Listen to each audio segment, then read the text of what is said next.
세상의 구주 그리스도를 알게 하는 대목이 4장 1절부터 그리스도를 알게, 왜? 알아서 생명을 알게 한다는 말이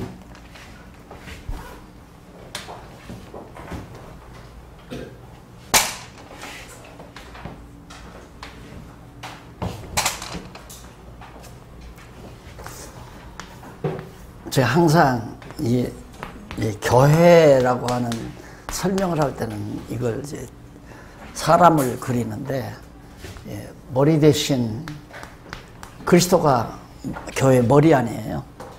머리이기 때문에 안다는 말은 그리스도와 한 몸 되게 한다는 얘기입니다. 안다 이 말은 그리스도와 한 몸이 되게, 한 지체가 되게, 머리의 지체로서 자리를 잡게 만든다, 그런 의미로 알게 한다라고 생각을 하시면, 4장 1절로 18절 보면 사마리아 여인에게 생수를 주는 세상의 구주를 알게 하는 그런 내용입니다.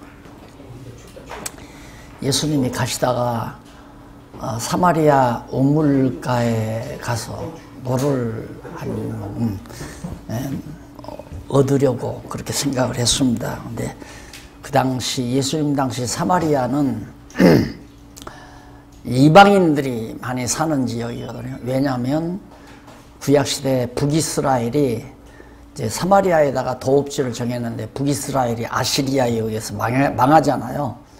멸망할 때 이제 아수르 군대들이 사마리아에 사는 유대인들을 다, 이스라엘 민족들을 다 사로잡아 가고 그 사마리아 성에다가 이방 민족들을 갖다 다 심어놔 버렸습니다. 그러니까 외정치하에 일본 사람들이 우리나라 사람들을 남양군도나 저 만주벌판으로 다 내보내고, 여기에 이제 자기네 민족들을 갖다가 한국 땅에다가 심어서 살게 만드는 것과 같은 비슷한 얘기죠. 그래서 이 사마리아 성이 이방 사람들이 많은데, 우물가에 가니까 이방 여인이 하나 있어요. 그래서 물을 달라 하니까, 당신은 보아하니 유대인 같은데 어째서 나같이 천박한 여인, 이방 여인에게 물을 달라 합니까? 그러니까 예수님께서 내가 누구인 줄 알았으면 도리어 네가 나에게 물을 달라고 요청할 것이다. 왜냐하면 네가 주는 물은 먹어도 또 목말라, 먹어도 또 목마르고, 그러나 내가 내게 주는 물은 한 번 먹으면 영원히 목마르지 않는다. 그럼 물도 두 종류가 있다는 걸 알 수 있잖아요. 그러니까 우리는 창세기 1장에서 하나님이 수면 위에 운행하셨다 했을 때, 지금 저 바닷물 같은 저런 물 위에로 하나님이 운행하시는 것으로 그렇게 생각을 하잖아요. 전혀는 아닙니다. 그러니까 창세기 1장에서 나오는 수면과 지금 바다의 수면과는 본질적으로 다르죠. 본질적으로. 그러니까 여기도 보면 똑같은 물이지만, 내가 너에게 주는 물은 영원히 한 번 먹으면 목마르지 않지만, 네가 주는 물은 먹어도 또 목마르고 또 목마르고, 그런 물이다. 그러니까 이 여인이 그런 물 같으면 좀 나에게 주십시오. 왜 그러냐면 그 당시 사마리아 여인이 물 깃는 것이 가장 큰 일입니다. 샘이 깊어가지고요, 물을 한 동이를 기르려면 굉장히 힘을 많이 써야 되고 물이 귀한 때고, 그러니까 그 한 번 먹으면 영원히 목마르지 않는 물이라면 한 번 먹어버리면 물길로 안 와도 되니까 그 물 달라고 그러니까, 예수님이 갑자기 너 남편 5이나 있다, 5이나 있었지만 그건 내 남편이 아니다 그러니까 이 여자가 깜짝 놀라는 거예요. 그걸 어떻게 합니까? 그러니까 예수님께서 남편 얘기를 해놓고는 갑자기 이제 그 여인에게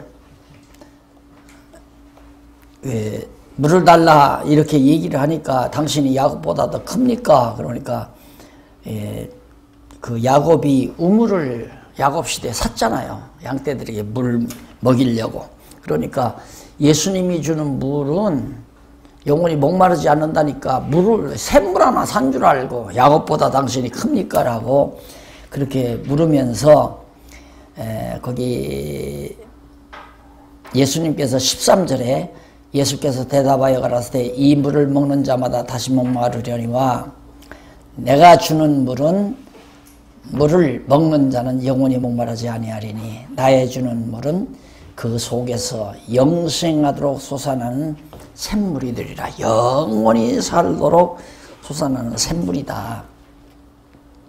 여자가 가로되 주여 이런 물을 내게 주사 목마르지도 않고 또 여기 물길러 오지도 않게 하옵소서. 가라사대 가서 네 남편 불러오라. 여자가 대답하여 가로되 나는 남편이다. 예수께서 가라사대 네가 남편이 없다는 말이 옳도다. 네가 남편 5이 있었으니 지금 있는 자는 네 남편이 아니니 네 말이 참되도다. 그러니까 이 여자가 깜짝 놀랐을 거 아니에요. 자기 과거에 대해서 알고 있으니까. 자, 그래 이제 여자에게 여자가 그 19절로 26절에 보면 넘어가서 54페이지 주여 내가 보니 선지자로소이다 그래요. 선지자로소이다. 아, 당신 다 아는 것 보니까 당신 선지자 같네요. 그러니까 우리 조상들은 이 산에서 예배하였는데 당신들의 말은 예배할 곳이 예루살렘에 있다더이다. 그러니까 그 사마리아에서 사는 사람들은 그 여로보암이 이제 데리고 가가지고 그 베델과 단에다가 산당을 지었잖아요. 그리고 금송아지 만들어서 베델과 단에다 놓고 거기다가 제사하라고 그러죠. 그러니까 산에다가 산당 지어놓고 제사하라 했는데 당신들은 예배할 곳이 예루살렘에 있다 하더이다. 어떻게 된 겁니까? 어디에서 예배를 드려야 됩니까? 하고 물으니까 예수께서 가라사대 여자여 내 말을 믿으라. 이 산에서도 말고 그러니까 산에서도 예배하지 말아라. 말고 또 예루살렘에서도 예배하지 말라. 말고 너희가 아버지께 예배할 때가 이르리라. 그러면서 너희는 알지 못하는 것을 예배하고 우리는 아는 것을 예배하노니 이는 구원이 유대인에 의해서 남이니라. 그러니까 사마리아 사람들은 알지 못하는 금송아지에게 예배를 했지만 우리는 아는 하나님에게 예배를 드린다. 그러면서 예수님께서 하시는 말씀이 아버지께 참으로 진정으로 그 말이죠. 진정으로 예수님 아버지께 진정으로 예배하는 자들은 신령과 진정으로 예배할 때가 오나니 곧 이때라. 아버지께서 이렇게 자기에게 예배하는 자들을 찾으시느니라. 그러니까 너희 과거 알지 못하는 신에게 예배하고 또 예루살렘에서는 소잡아서 짐승 잡아 예배하고 제사 드렸지만 이제 그게 아니다. 진정과 신령과 진정으로 예배하는 자들을 하나님께서 찾는다. 근데 물론 이 예배는 그리스도가 영원한 제물로서 영원한 제사를 드릴 걸 전제로 하면서 그 제사에 따라 성도들도 산제사, 영적 예배를 드릴 것에 대한 하나의 예수님의 예고의 말씀이죠.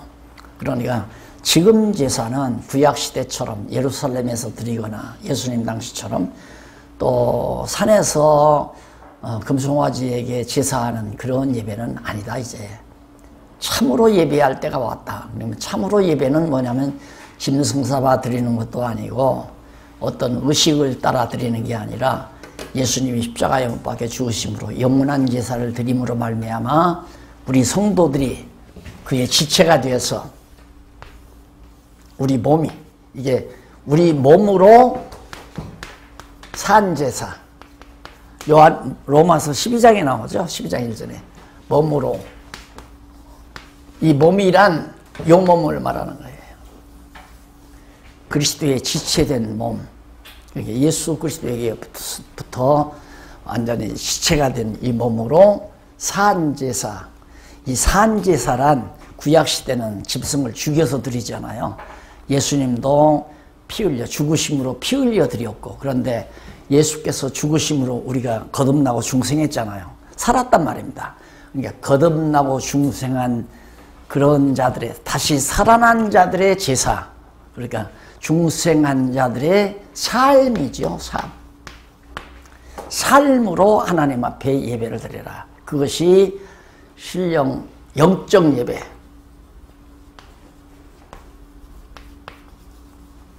영적 예배, 산제사, 영적 예배.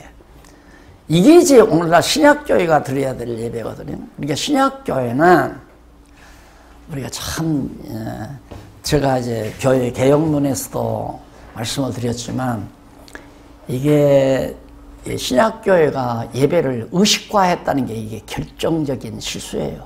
엄청난 실수죠. 로만 캐토릭이 미사 제도와 비슷하게 다 만들어 놨거든요. 로만 캐토릭은 미사를 드린단 말입니다. 근데 종교개혁을 해놓고는 그러면 어떻게 올 것이냐. 성경을 모르니까 그냥 예배모범이라는 걸 헌법으로 만들어 놓은 거예요. 그래서 하나의 예배 의식을 개신교가 만든 거죠. 근데 의식이 아니에요. 그냥 거듭나고 중생한 그리스도의 지체로서의 삶을 말하는 거예요. 그러면 이 지체는 머리에 지시대로 사는 거 아니에요. 머리가 생각하는 대로 움직이고 머리가 지시하는 대로 온 몸이 움직이고 활동하는 거란 말입니다. 그러니까 주님의 뜻을 따라 사는 우리 성도들의 몸으로 생활의 제사, 삶을 통하여 제사를 드려야 된다 이거죠. 그냥 어느 시간에 딱 맞춰가지고 예를 들면 소위 일요일날, 주일날 12시에부터 1시까지 그 1시간 동안 순서에 맞춰서 프로그램에 맞춰서 드리는 그 제사를 드리다 보니까 이게 점점 로만 캐토릭이 미사와 비슷하게 돼버린 거예요. 그래서 뭘 하나 걸트리고 이제 목사는 제사장이 되고 그 다음 성도들이 되는 연보는 제물이 되고 이 교회당은 성전이 되고 똑같아 버렸잖아요. 성당, 성전 똑같은 거예요. 집전자, 집당자. 그러니까 로만 캐토릭이 성당을 짓듯이 우리 개신교는 성전을 짓고 로만 캐토릭이 신부가 사제가 돼서 미사를 드리듯 우리 개신교도 목사가 제사장이 돼서 제사를 드리고 또 구약 미사 드릴 때 무슨 뭐 향을 뿌리고 무슨 뭐 떡조가리를 뭐 갖다 성도들에게 먹이고 하는 이런 과정 통해서 하나의 미사 제도를 도입해 가지고 성도들의 종교심을 갖다 충족시키던 그런 버릇을 우리 개신교가 그대로 답습해 버리고 만 거예요. 우리 개신교는 성경 어디를 봐도 그냥 거듭나고 중생시키는 하나님의 놀라운 역사, 성령께서 예수가 그리스도라는 복음 진리를 전하게 해서 이 복음을 듣고 깨달은 자들이 믿고 바로 그리스도의 생명, 머리 대신 그리스도의 생명을 공급받으면서 살며 기동하며 존재하는 산제사, 삶의 제사를 드려야 되는 것이 우리 개신교 제사란 말입니다. 그게 생활이에요, 그냥. 그러니까 이 공간이라고 하는 것은, 소위 교회당이라고 하는 이 공간이라는 것은 성경 가르치는 공간, 성도들이 교제하는 공간, 서로 모여서 선한 일 도모하는 공간, 이런 공간, 회관으로 쓰는 것이 위해서 이제 개혁자들이 처음에 아주 순수하게 지은 거거든요. 그러니까 청교도들이 지은 것은 교회당이었어요. 미국에서도 교회당 이렇게 짓잖아요. 이렇게 해서 이제 볏집 마냥 이렇게 지은 거란 말입니다. 이렇게 지어서. 그래, 이렇게.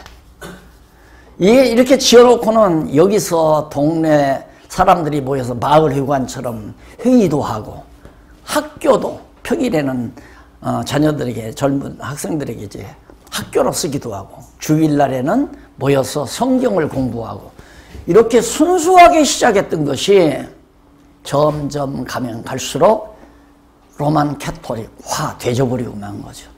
그래서 이제는 형님 동생하고 살잖아요. 종교개혁 빛이 다 사라져버리고 만 거예요. 이게 결정타예요. 영적 예배라는 것이 과거 오순절 시대, 오순절 교회에서는 영적 예배가 뭐냐? 예배 드릴 때 방언하고 예언하고 환상 보고 막 이런 역사가 드러나는 게 영적 예배다 이거예요. 그렇게 무식하게 정말 성도들을 교화시켜가지고 예배 시간에는 막 그냥 방언도 하고 예언도 하고 막 방언 기도도 하고 방언 찬송도 하고 이래야 영적 예배라고 말하잖아요. 그거 아니에요. 거듭나고 중생한 백성이 그리스도의 지체가 돼서 한 몸이 돼가지고 그리스도의 뜻을 따라 살아가는 삶으로서 영적으로 살아가는 우리의 영혼이 거듭나고 중생한 성도들이 영적으로 주님의 뜻을 따라 사는 삶이 영적 예배라 이 말입니다. 생활이 영적 예배. 그러니까 이제 그렇게 되지면은 사업하는 사람은 사업도 주를 위해서, 직장 다니는 사람도 주를 위해서, 가정생활도 주를 위해서, 모든 범사가 다 주를 위해서, 사나 죽으나 온전히 주를 위해서, 머리 대신 주를 위해서 사는 삶 자체가 산제사요 영적 예배다. 그러면 얼마나 지금 현대 우리 눈앞에 있는 현대 교회가 멀리 빗나가 있는가를 알 수 있잖아요. 이게 답답함입니다.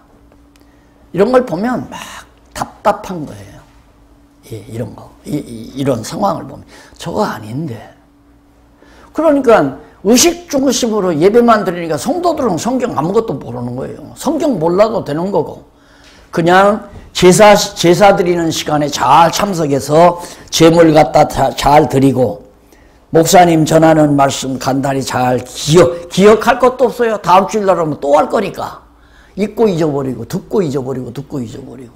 그래서 소위 예배에 참석하는 주일날 예배에 참석하는 것이 신앙이다. 신앙생활이다. 이렇게 굳어져 버렸단 말입니다. 굳어져요.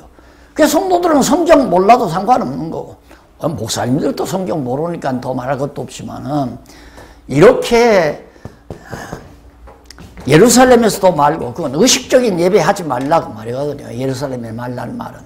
그리고 산에서도 말라 하면 산당제사 그 우상 섬기지 말란 얘기고 그거 아니다.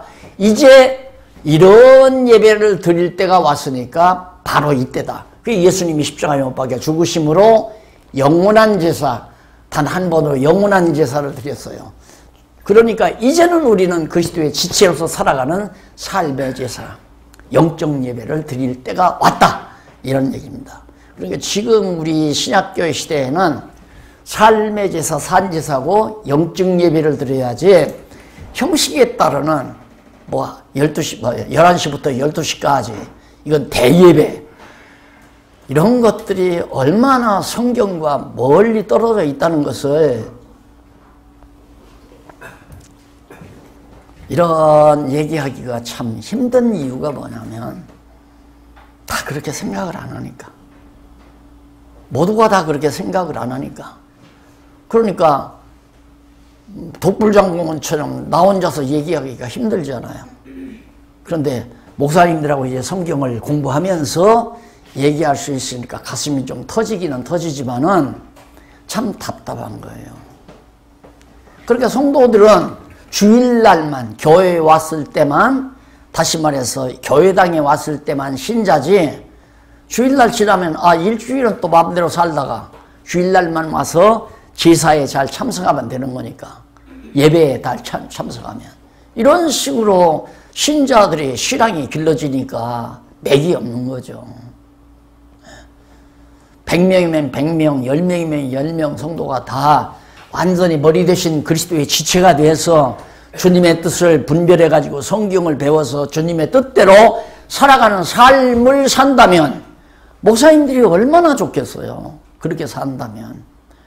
그런데 다 그렇게 살지 않고 목사님이 하라면 하고 하지 말라면 안 하고 하라고 해도 살살살살 뒤를 빼고 뭐가 뭔지 알지도 못하고 일일이 하나하나 목사님들이 다 간섭하자니까 힘들고 고달프고 교회는 교회대로 자꾸 약해지고 이것이 이제 한국교회 현실이란 말입니다.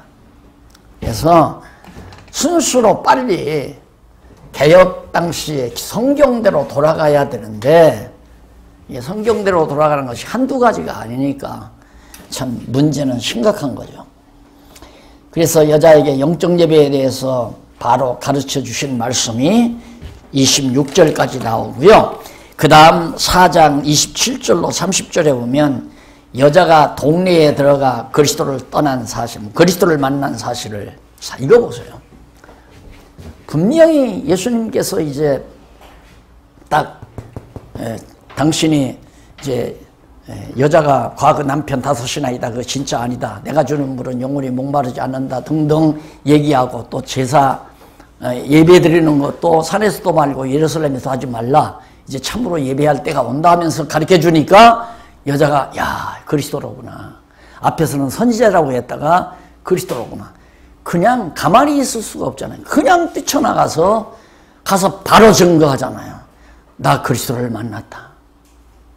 그런데 우리는 교인들을 불러다 놓고 전도를 해서 데려다 놔도 10년이 돼도 예수가 그리스도라는 거 증거하지도 못하고 20년이 돼도 그리스도라고 증거하지 못하고 그런 안전방위 신앙인들이 얼마나 많아요.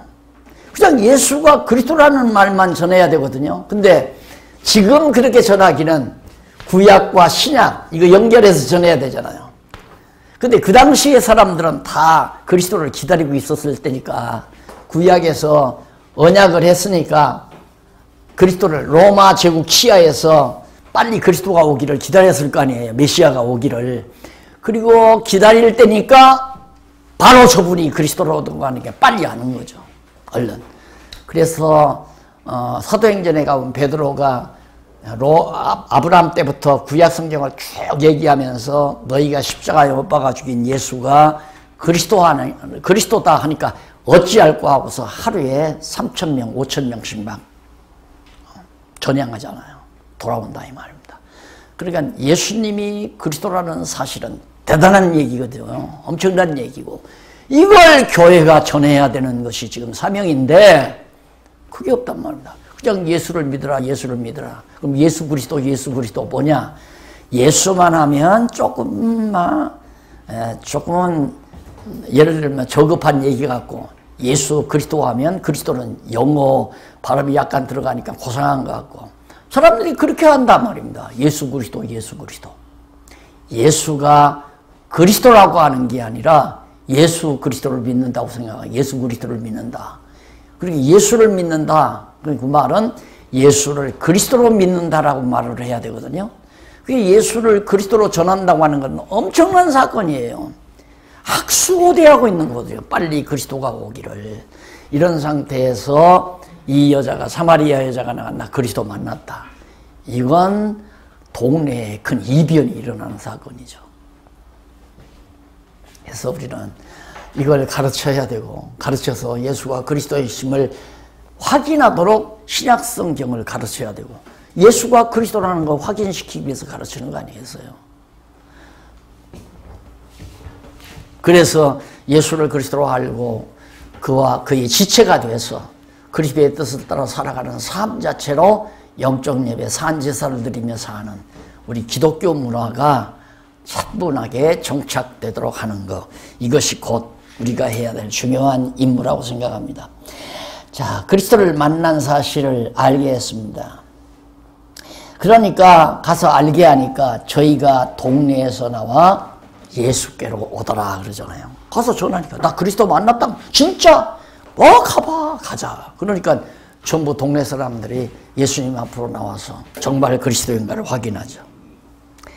그 다음 4장 31절로 38절에 보면 하나님의 뜻을 이루는 양식과 추수의 즐거움을 알게 하는 내용입니다. 그 사이에 제자들이 청하여 가로되 랍비여 잡수소서 가라사대 내게는 너희가 알지 못하는 먹을 양식이 있느니라. 제자들이 서로 말하되 누가 잡수실 것을 갖다 드렸는가 한데 예수께서 이르시되 나의 양식은 나를 보내신 이의 뜻을 행하며 그의 일을 온전히 이루는 이것이니라. 양식이 다르잖아요. 너희들이 가져다 주는 빵떡이나 먹는 게 내 양식이 아니라 나는 나를 보내서 하늘로부터 내가 왔는데 나를 보내신 아버지의 뜻을 행하는 것이 나의 진정한 양식이다. 영혼의 양식이라는 얘기죠. 그러니까 우리도 마찬가지예요. 사실 곡식 팔아다가 밥 먹고 사는 것은 우리의 진짜 양식이 아니잖아요. 우리의 진짜 양식은 나를 목사로 세우고 복음 전도자로 세우신 머리 대신 하나님의 뜻을 행하는 것이 나의 진정한 영혼의 양식이죠.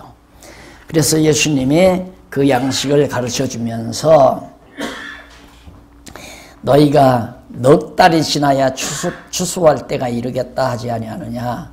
내가 너희에게 이르노니 눈을 들어 밭을 보라. 희어져 추수하게 되었도다. 거두는 자가 이미 싹도 받고 영생에 이르는 열매를 모으나니 이는 뿌리는 자와 거두는 자가 함께 즐거워하게 하려 함이라. 그런즉 한 사람이 심고 다른 사람이 거둔다는 말이 옳도다. 내가 너희로 노력지 아니한 것을 거두러 보내었노니 다른 사람은 노력하였고 너희는 그들의 노력한 것을 참리하였느니라. 예수님이 보실 때 넉 달이 지나면 이제 곡식을 거둔다 이 말이에요. 그게 이제 실제 곡식이죠. 그냥 보리나 밀과 같은 곡식. 근데 그걸 빙자해서 예수님은 이제 예수님이 오셨으니까 앞으로는 거둬들일 택한 백성의 영혼, 거둬들일 곡식들이 많다. 그러면서 얘기하기를 과거 선지자들이 다 뿌려놨잖아요. 근데 거두기는 너희가 거둬야 된다. 뿌리는 자 따로 있고 거두는 자 따로 있다. 예수 그리스도 보낸다고 예언한 선지자들의 예언대로 예수 그리스도가 왔으니 예수를 그리스도로 믿고 하늘 창고로 들어갈 영혼들이 많으니까 너희가 그 일에 참여한 자다. 누가? 바로 사마리아 여인이 가서 그리스도를 만났다 하니까 동네 사람들이 다 와서 예수 앞에 왔을 때 너희도 나가서 이제 거둬들여라 이 말이에요. 예수 그리스도를 믿고 영적 예배를 드려야 할 많은 영혼들을 거둬들여라. 그런 뜻으로 말씀을 해 주신 겁니다. 그 다음 이제 분명히 여기 나왔죠. 구주를 알게 해줘. 예수가 그리스도이심을 알게 한 사건이 4장 1절로 38절까지 나왔어요. 그러면 4장 39절로 5장 16절까지는 세상이 구주를 믿게 하는 것. 세상으로 하여금 구주를 믿게 하는 세상의 구주입니다. 세상을 구원할 구주를 믿게 하는 섭리가 거기 나오는데 39절로 45절 보면 사마리아 및 갈릴리인들로 세상의 구주를 알고 믿게 하는 대목입니다. 여자의 말이 그가 나의 행한 모든 것을 내게 말하였다 증거하므로 그 동리 중에 많은 사마리아인이 예수를 믿은지라. 예수를 믿어요. 알게 하니까 믿는다 그 말입니다. 믿은지라. 사마리아인들이 예수께 와서 자기들과 함께 유하기를 청하니 거기서 이틀을 유하시며 예수님이 사마리아에서 이틀 유하는데 41절 예수의 말씀을 인하여 믿는 자가 더욱 많아. 예수님께서 그리스도가 직접 내가 그리스도다 하고 일일이 얘기하니까 점점 믿는 자가 많아. 그 여자에게 말하되 이제 우리가 믿는 것은 네 말을 인함이 아니니 이는 우리가 친히 듣고 그가 참으로 세상의 구주인을 알미니라. 사마리아 여인에게 하는 말이에요. 내 말 듣고 우리가 지금 이렇게 믿는 게 아니라 직접 그리스도로부터 듣고 우리가 예수를 그리스도로 믿는 것이다. 그 동네 사람들이 그렇게 말하는 얘기죠. 그러니까 확신이 들었다. 우리가 직접 그리스도를 만나서. 43절 이틀이 지남에 예수께서 거기를 떠나 갈릴리로 가시며 44절 친히 증거하시기를 선지자가 고향에서는 높임을 받지 못한다 하시고 갈릴리에 이르심에 갈릴리인들이 그를 영접하니 이는 자기들도 명절에 갔다가 예수께서 명절 중 예루살렘에서 하신 모든 일을 보았음이라라.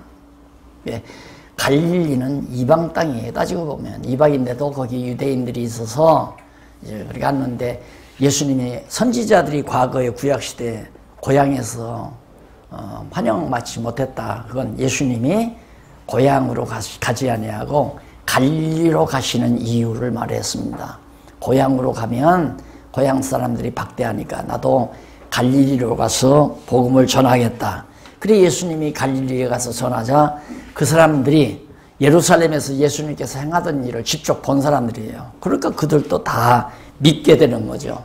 그래서 구주를 이방인들도 믿고 이방 여자도 믿고 그리고 다 영접하는 그런 놀라운 섭리가 이제 45절에도 5절까지도 나타납니다. 그 다음 46절로 54절에 보면 왕의 신하의 죽게 된 아들을 살려 온 집안으로 믿게 만듭니다. 표적을 해가는 거죠. 죽은 자를 살려서 그 예수께서 다시 갈릴리 가나에 이르시니 전에 물론 포도주를 만드신 곳이라 왕의 신하가 있어 그 아들이 가버나움에서 병들었더니 그가 예수께 유대로부터 갈릴리에 오심을 듣고 가서 청하되 내려오셔서 내 아들의 병을 고쳐주소서 하니 저희가 거기 죽게 되었습니다. 예수께서 가라사대 너희는 표적과 기사를 보지 못하면 도무지 믿지 아니하리라. 표적, 그러니까 죽은 자를 살리는 그런 표적을 기사로, 아주 놀라운 사건이죠. 죽은 자가 다시 살아난다는 건 그게 표적과 기사를 봐야 너희는 믿는다. 그러니까 언제나 성경에 나타난 표적이나 기사, 이적은 예수를 그리스도로 믿게 하는 하나의 표적적 사건이라는 것. 누가? 그리스도 당사자가. 그리고 사도들이 더러 행한 일 있잖아요. 사도들이 행한 일은 완전히 사도들의 능력으로 행하는 것이 아니라 그리스도의 능력으로 사도들에게 일시적으로 그 권한을 주의하는 거죠. 자, 병을 낫게 할 때 그리스도가 사도들에게 그 권능을 주시는 거고, 그래서 사도들이 병을 낫게 하고, 나중에는 자기들 마음대로 병 못 낫게 해요. 사도들이라도 예수님께서 낫게 해야지. 왜? 그것은 그리스도의 표적이니까. 그래 죽은 아들을 살렸어요. 살았다 하시는데 거기 보소. 예수께서 50절 예수께서 가라사대 네 아들이 살았다 하시는데 그 사람이 예수의 하신 말씀을 믿고 가더니 내려가는 길에서 그 종들이 오다가 만나서 아이가 살았습니다. 죽은 아이가 살아났다요. 그러니까 예수님 친히 거기에 가지도 않고 죽은 아이 현장에 가지도 않고 내 아이 살았다. 그런데 벌써 살아났다는 통보를 받게 되죠. 이것이 모두가 다 예수를 그리스도로 믿게 하기 위한 하나의 표적적 사건이다. 그래서 자꾸 우리가 성경을 성경대로 몰랐을 때는 아까도 말했지만 성경에 있는 내용이 우리들더러 하라는 것으로 그렇게 전제를 깔고 있었어요. 성경의 모든 내용은 우리에게 하라고 하신 하나님의 훈계의 말씀, 교훈의 말씀이다. 그러니까 예수님이 죽은 자를 살린 것도 우리들도 능력을 받아서 죽은 자 살리라는 거고, 예수님이 안전방위를 일으킨 것도 우리가 능력을 받아서 안전방위 일으키라는 것이다. 이런 식으로 접근하다 보니까 성경이 다 곡해돼 버리고 만 거예요. 그래서 증거해야 될, 그리스도는 증거하지 아니하고 인간들의 잘못된 생각으로 자꾸 신앙이 빗나가는, 엉뚱한 방향으로 빗나가는 결과를 가져오고 말았죠. 자, 그 다음에 이제 5장 1절로 9절에 보면 구주를 믿게 하려고 누워있는 38년 된 병자를 고치죠. 거듭 얘기지만 구주를 믿게 하려고, 그리스도를 믿게 하려고. 이게 표적은 믿게 하는 하나의 방편이다, 이렇게 생각하면 돼요. 예수님께서 행하신 모든 표적은 예수를 그리스도로 믿게 하려는 그리스도의 표적이다. 이 사람이 그리스도인가 그리스도가 내가 박용기인가 박용기가 아닌가에 대한 표적은 내 주민등록증이 표적이 되잖아요. 예, 주민등록증이 바로 내 박용기라는 표적이라 말입니다. 사진이 표적이고 그러듯이 예수가 정말 구약시대에 언약한 그리스도인가 이것에 대한 표적은 바로 죽은 자 살리고 안전방 일으키고 소경의 눈 띄우고 귀신을 내쫓고 이런 놀라운 기적적 표적이 모두가 다 그리스도라고 하는 확증을 보여주는 하나의 표적적 역할이다. 거듭 얘기지만 내가 소경의 눈을 띄웠다 하십시다. 나는 그리스도예요. 그래서 절대 지금은 표적이 없다. 표적은 없고 다만 신유의 은사가 있을 뿐이에요. 신유의 은사와 표적은 전혀 다르다고 그랬죠. 근데 자꾸만 이 신유의 은사를 표적이라고 자꾸만 그러는 거예요. 그러니까 안 되는 거죠.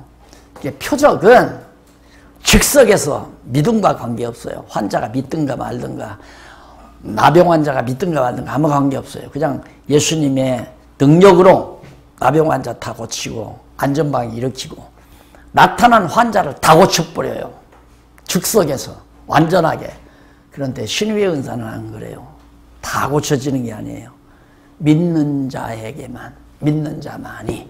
그리고 금방 다 낫는 게 아니라 점진적으로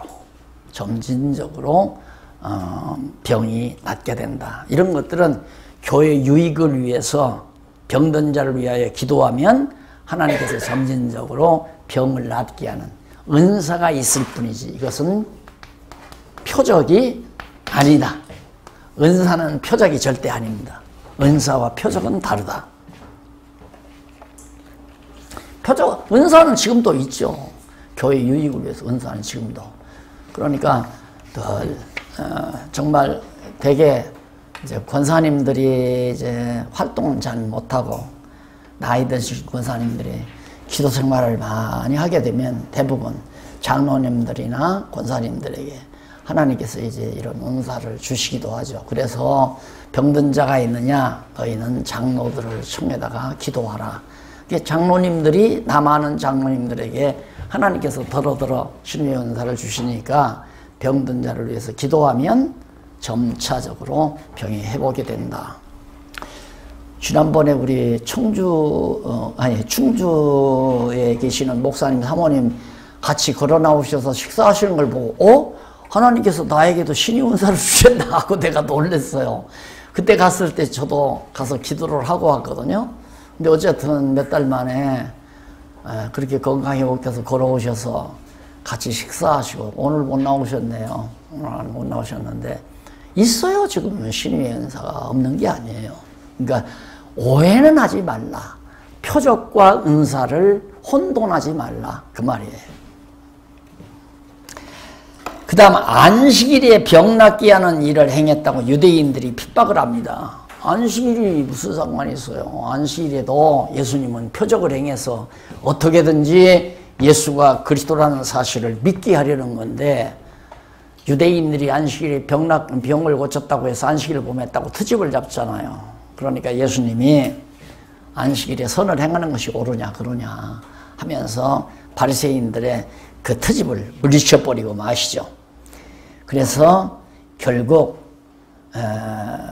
유대인들이 예수를 계속해서 핍박하고 안식일 범한다 해서 자기들의 율법을 범한다고 해서 그런 사건이 5장 10절로 16절에 소개됩니다. 그 다음 여기 마지막 5장 17절로 47절에 보면 심판의 권세를 알게 합니다. 왜? 그리스도는 심판하는 권세를 가지고 있으니까 믿는 자와 예수를 그리스도로 믿는 자와 믿지 아니하는 자를 가르는 능력이 그리스도에게 있는 거란 말입니다. 심판주, 왕이시니까. 그래서 심판의 권세를 가지고 있다는 사실을 알게 해주는 대목이 17절로부터 나와요. 5장 17절로 23절에 보면 죽은 자들을 살리며 심판하는 권세를 받았음을 알게 하는 대목이 나옵니다. 예수께서 저에게 이르시되 내 아버지께서 이제까지 일하시니 나도 일한다. 아버지가 일하시니까 나도 일한다. 그러면 아버지 일하시는 것과 예수님이 일하시는 것이 다른 거 아니에요. 예수님이 하시는 일이 아버지께서 하시는 일이다. 그래서 예수님과 하나님 아버지가 일체라는 사실을 여기서 말해주고 있는 거죠. 아까도 말했지만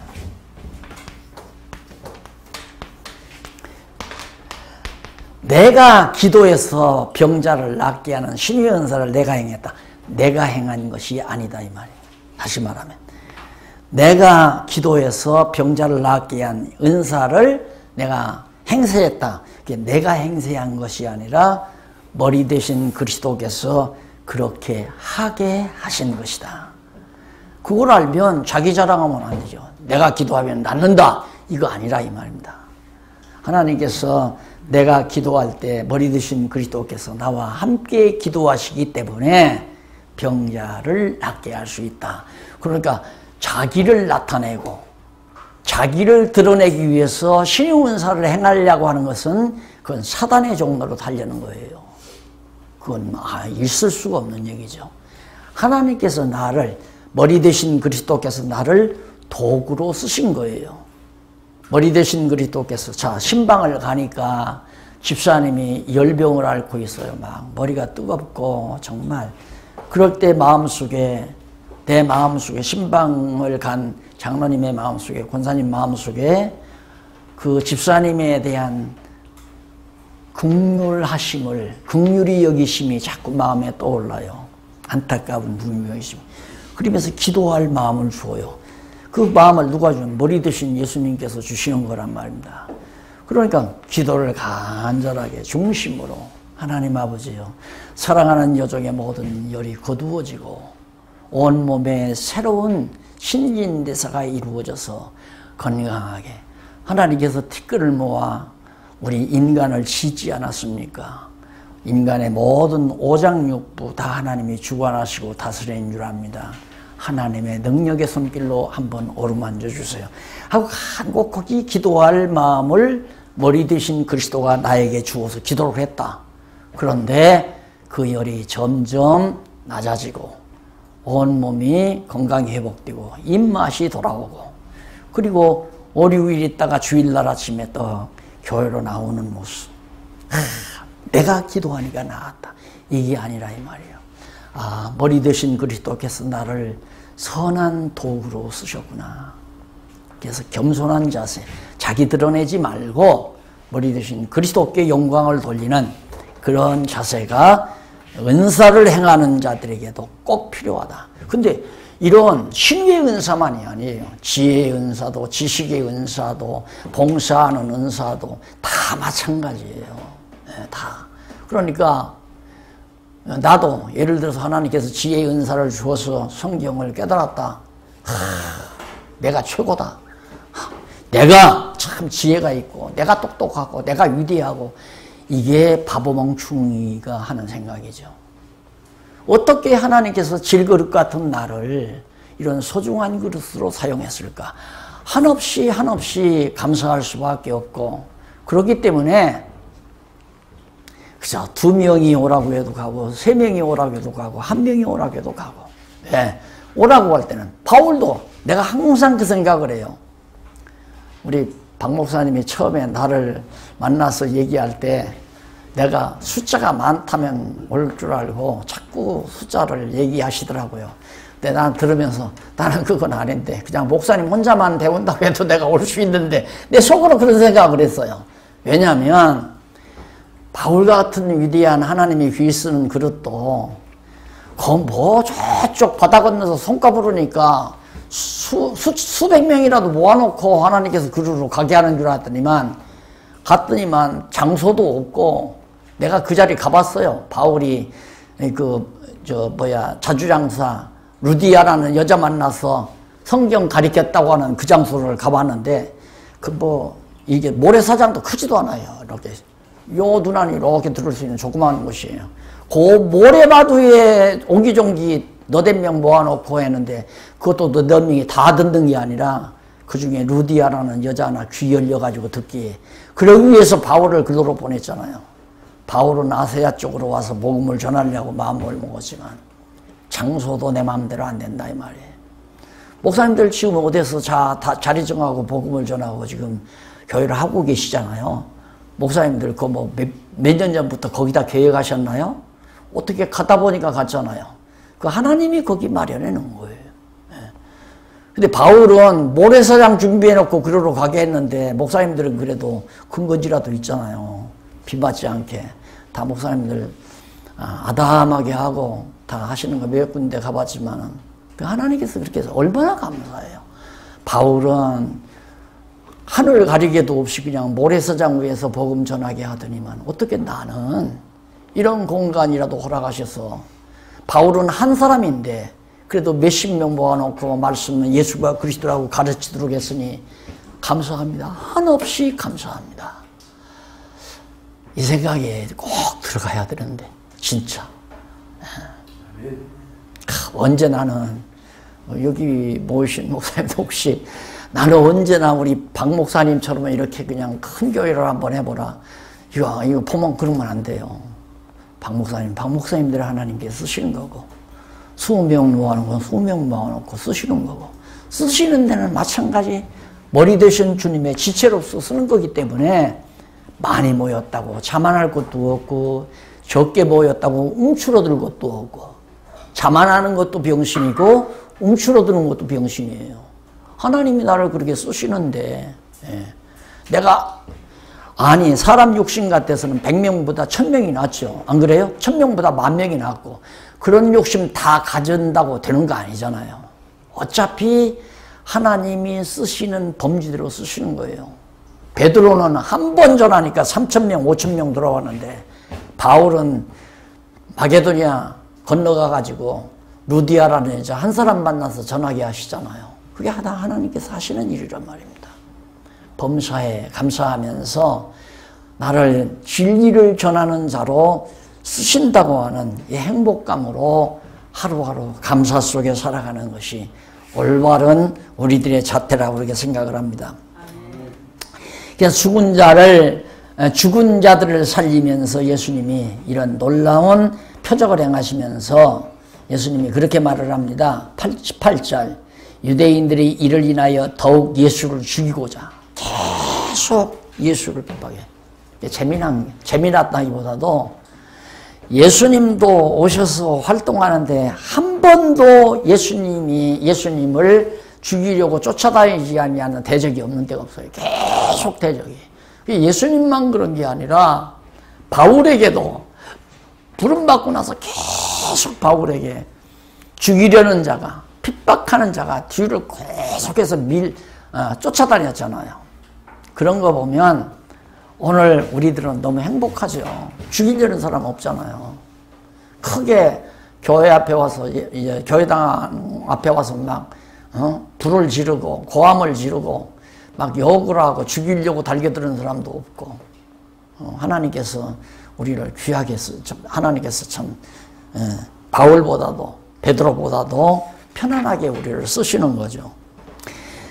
그래서 예수님께서 그 19절에 보면 그러므로 예수께서 저희에게 이르시되 내가 진실로 진실로 너에게 이르노니 아들이 아버지의 하시는 일을 보지 않고는 아무것도 스스로 할 수 없나니 아버지께서 행하시는 그것을 아들도 그와 같이 행하느니라.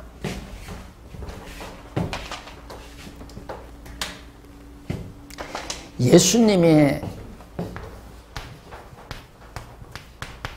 말씀이 육신이 되어 오셨잖아요. 육신이 되어 오셨다. 말씀이 예수가. 그러면 말씀이 육신이 되어 왔다는 말은 하나님의 뜻을 따라 왔다는 얘기 아니에요. 그렇죠.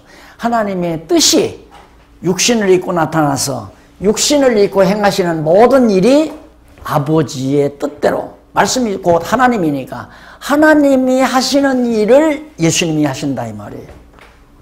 그러면 예수님의 뜻을 따라 내가 산다는 것은 하나님과 동행한다는 뜻이죠. 내가 행하는 것이 아니라 하나님이 행하신다는 얘기예요. 우리가 성경을 알게 되면 건방 떠는 게 다 없어져 버리잖아요. 잘난 척도 없어져 버리고, 겸손하라 겸손하라 해서 겸손한 게 아니라 진리를 깨닫고 나면 내가 주를 떠나서는 아무것도 할 수가 없구나. 내가 주를 힘입어 살며 기동하며 존재하는 거구나. 그래서 자일이 겸손해지는 거 아니에요. 겸손하라니까 사람 앞에서 빌빌대라는 게 아닙니다. 하나님 앞에서 콧대 세우지 말라 이 말이죠. 머리 대신 그리스도 앞에서 잘난 척하지 말자 이 말이죠. 그리스도를 떠나서는 아무것도 못해요. 우리가 다윗 왕조 떠나서는 다 곁길로 가잖아요. 망하잖아요. 다윗 왕조를 떠나면 안 되듯이 우리가 우리의 통치자이신 그리스도를 떠나서는 아무것도 할 수 없다는 것. 그리스도와 동행하는 것이 곧 하나님과 동행하는 것이 된다 하는 얘기입니다. 자, 그러면서 5장 24절로 29절 믿는 자는 심판을 면하고 생명에 부활할 것을 알게 해줍니다. 47절 아직 멀었죠. 24절로부터 5장 24절로부터 이 안에 들어가는 겁니다. 믿는 자는 심판을 면하고, 머리 대신 그리스도의 지체야 당신의 몸된 지체들을 심판하실 일이 있어요? 이미 그리스도의 몸이 이루어진 자는 이게 진짜 참 성전이고 신령한 유기체죠. 교회. 이게 교회. 신령한 머리 대신 그리스도의 신령한 유기체. 그러니까 우리 육신은 신령한 유기체가 아니라 육체의 유기체죠.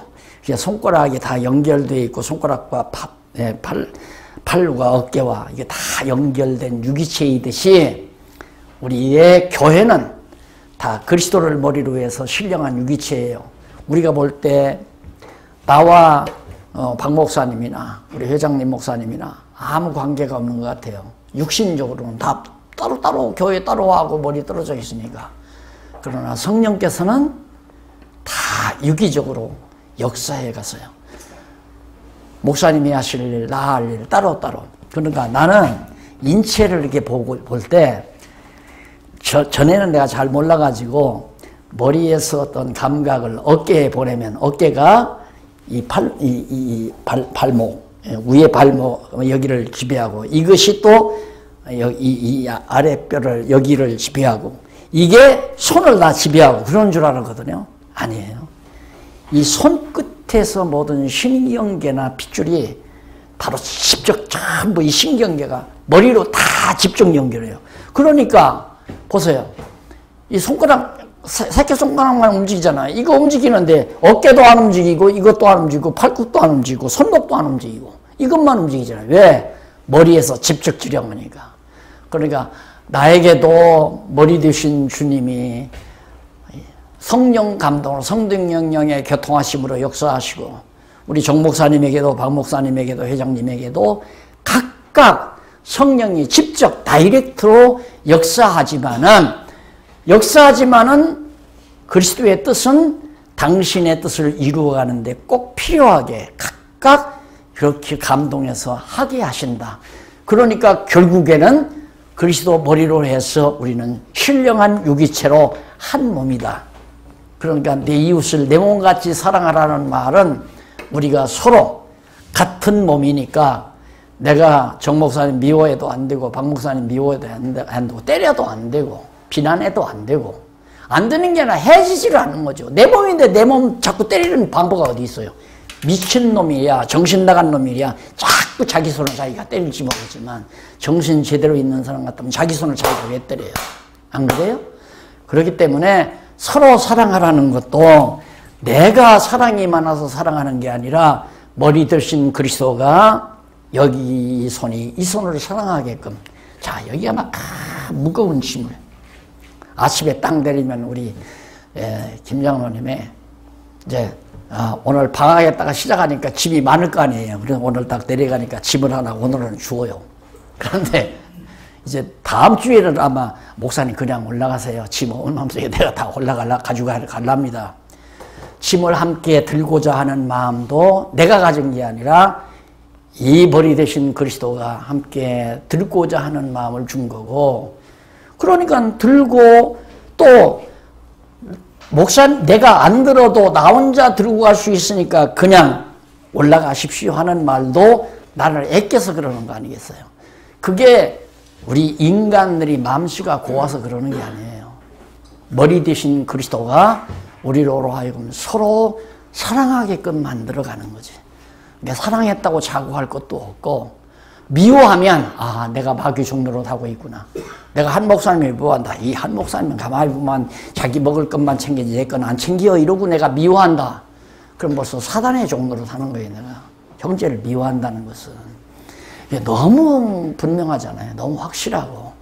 이렇게 순수하고 깔끔하고 아름다운 교회, 이것이 지상에서 유일한 꿈이죠. 지상에서도 그런 아름다운 천국을 어느 정도까지는 우리가 이룰 수 있다고 그렇게 생각을 하는 겁니다. 그 다음 받는 자는 심판, 믿는 자는 심판을 면하고 생명의 부활을 한다. 반드시 부활하죠. 그래서 그런 권세를 알려주고, 그 다음 30절로 40절 보면 거기에 어떤 내용이냐면, 심판이 의로운 증거는 행하는 사역과 성경임을 알게 하는, 심판이 의로운 증거는 행하는 사역과 성경임을, 성경이 너희가 성경을 상고하거니와 영생을 얻는 줄 알고 성경을 5장 39절에 나오는 이 끝부분에 이제 그 부분을 얘기하는, 심판이란 다른 거 아니에요. 영생을 얻는 줄 생각하고 성경을 상고하거니와 성경이 내게 대하여 그리스도에 대하여 증거한 것이다 이 말이에요. 그러니까 예수를 그리스도로 믿으면 심판을 면하는 거고, 면하고 영생을 얻는 거고 생명을 얻는 거고, 예수를 그리스도로 믿지 아니하면 심판을 받는다. 예수를 그리스도로 믿을 수가 없죠. 그러니까 성경을 깨달아 안다고 하는 것이 얼마나 중요한가. 성경을 알고 성경을 통해서 예수가 그리스도의 심을 알고 믿는 것은 심판 무조건 면하는 거예요. 구원 얻는 거, 영생을 얻는 거란 말입니다. 그러나 성경을 모르고 예수가 그리스도인 줄도 모르고, 예수 믿으면 복 받고 예수 믿으면 병 낫고 예수 믿으면 만사 형통하고 이런 식으로 무당처럼 믿는 것은 그건 구원 못 받아요. 예수를 그리스도로 믿어야 구원 얻는 거죠. 그 얘기를 바로 40절에서 말해주고 있습니다. 마지막으로 41절로 47절까지는 믿지 아니하는 유대인들을 모세가 고소할 것을 알게 해줍니다. 율법이 다 그리스도를 증거하는 건데, 모세의 율법이 그리스도를 증거하는 거란 말입니다. 그런데 예수를 그리스도로 믿지 않는 유대인들 누가 고발하는가? 모세가 고발한다 이 말이에요. 율법의 대표인 모세가.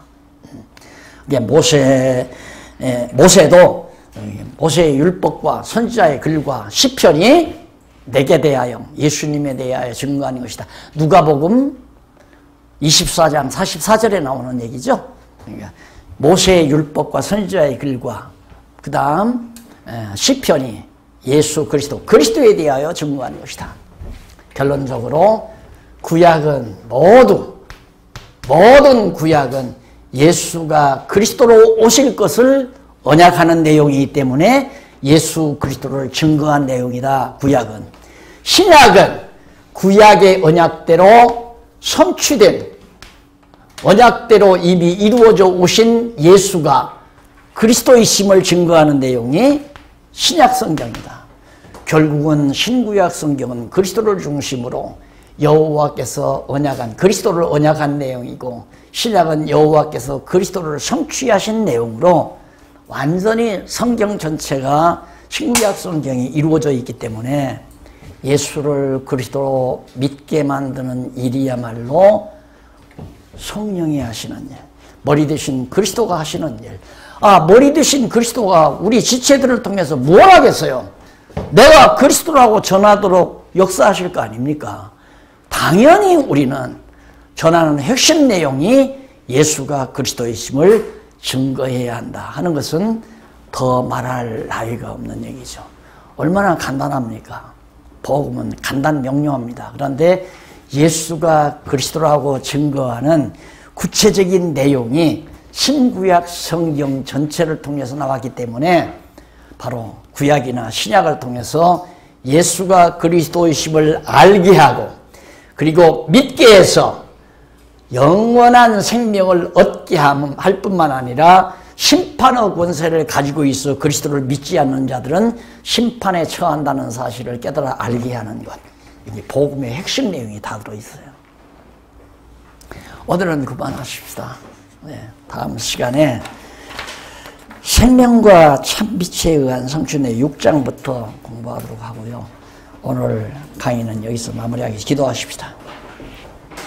자비로우신 하나님 아버지, 말씀이 육신이 되어 이 땅 위에 오셔서 많은 표적을 통하여 예수님 당신 스스로가 그리스도이심을 증거하는 놀라운 하나님의 귀한 말씀을 우리 동역자들이 함께 상고했습니다. 하나님 아버지, 같은 성령이 우리 안에 역사하셔서 주님의 한 지체로서 예수가 그리스도임을 증거하는 일에 우리의 일생 정력과 우리의 모든 소유와 우리의 열정과 우리의 젊음과 여생을 온전히 주께 드릴 수 있는 승리자로서 또 복음 증거자로서의 사명을 감당케 하시옵소서. 예수님 이름으로 기도드립니다. 수고하셨습니다. 감사합니다.